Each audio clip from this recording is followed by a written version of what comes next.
Yo, it's your boy here, Magic, with another how to be an MLG player. In this video, we're going to be talking about how to be the hype player.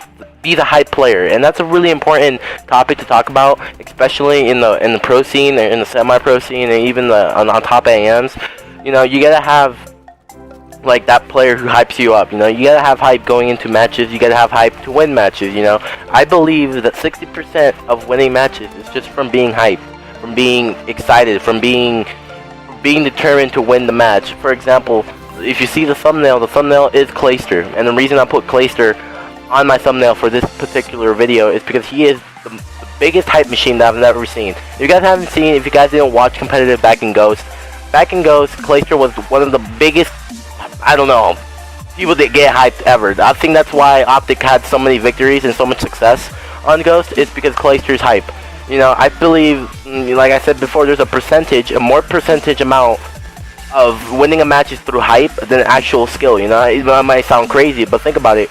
When you get hyped, don't you perform better? Don't you do better? Don't you rationalize ideas better? Don't you think better? Don't you make better plays? When you're hyped, don't you think about that? You know, I'm not saying hyped in a negative way, as in like, you know, you just got punched in the nose and then you're gonna fight someone. Not like that. I mean like hyped as in you know you're gonna win the match. You know you want to win this match. You know whoever wins this match is gonna move forward in their competitive career. You know what I'm saying?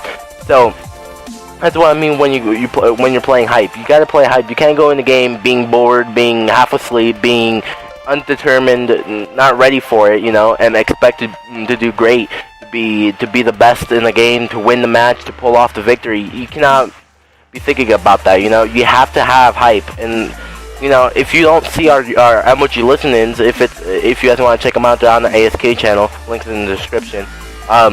We get hyped. We get hyped in the games. We are constantly calling out. We are constantly making plays with the team. We're constantly, you know, doing this, doing that.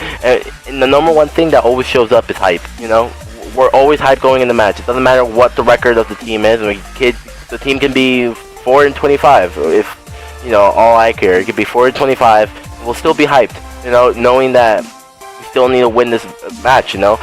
Even if they're 4-25, even if they're 1-30, even if they're 1-75, you always need to have hype. If the team's fucking 103-0, you know, you still need to have hype. So no matter what team it is, always have hype. And it's a good habit to get into because once you go to LAN events, man, all it is hype. Pretty much hype and your skill, pretty much. But I'm saying, if you have hype, skill comes in naturally.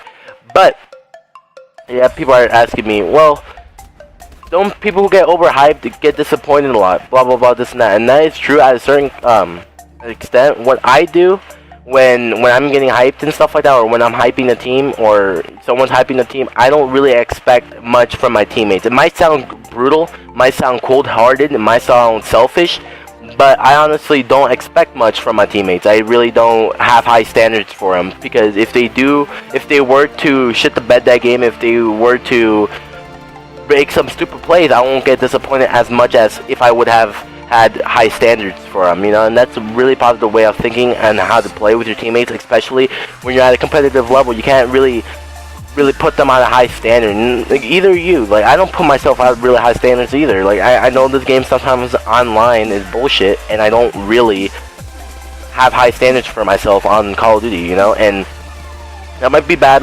Some people might see bad, but look at the pros. The pros don't really mad. Maybe sometimes back in the Black Ops 2 era, people used to get mad when they were hyped and they had really high standards for their teams. But they learned on Ghost and CODs after that, like Advanced Warfare, that you can't overhype people. You can't have high standards for people and stuff like that, because you know, people are gonna fail. People are always gonna fall down, and then, you know, it always happens. Part of life, you know. You can't expect everyone to be 100% every single time. It's impossible, you know.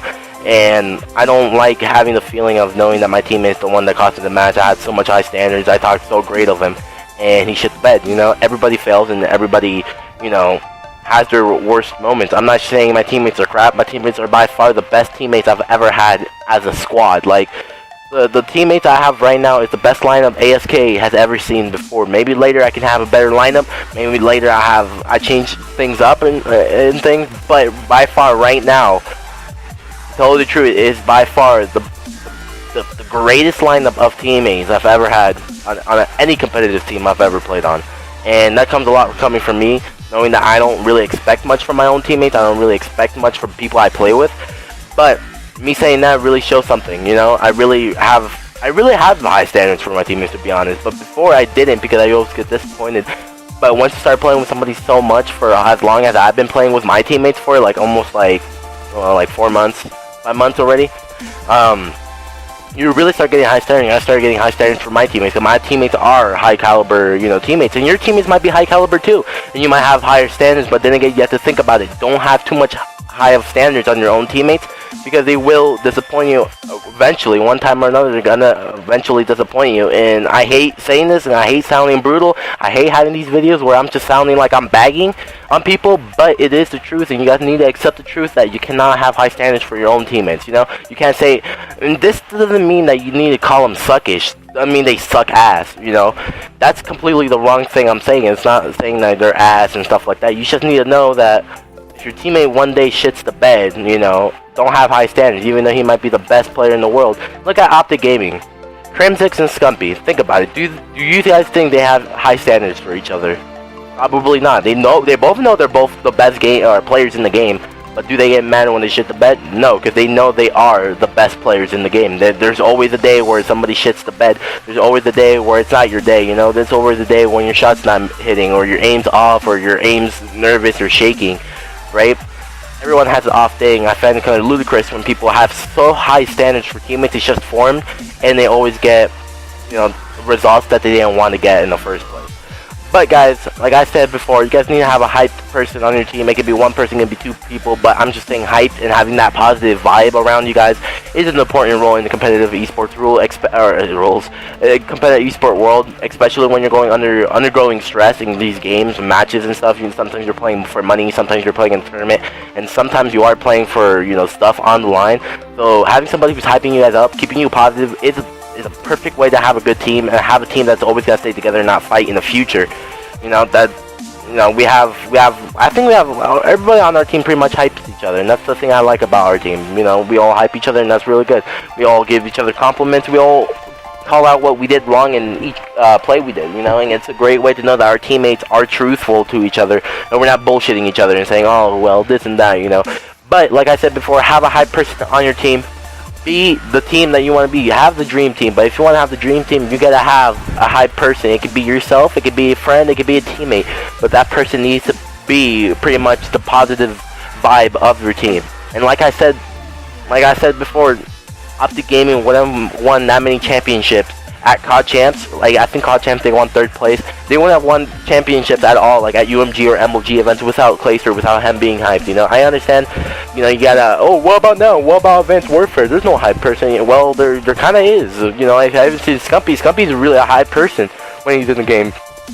And I guess he's the person who's hyped now. Optic Gaming has won over multiple championships now in Advanced Warfare. One of the most successful teams on Advanced Warfare.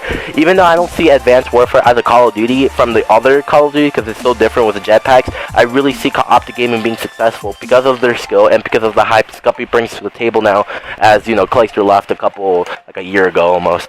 So guys, till next time guys, I'll see you guys when I see you guys.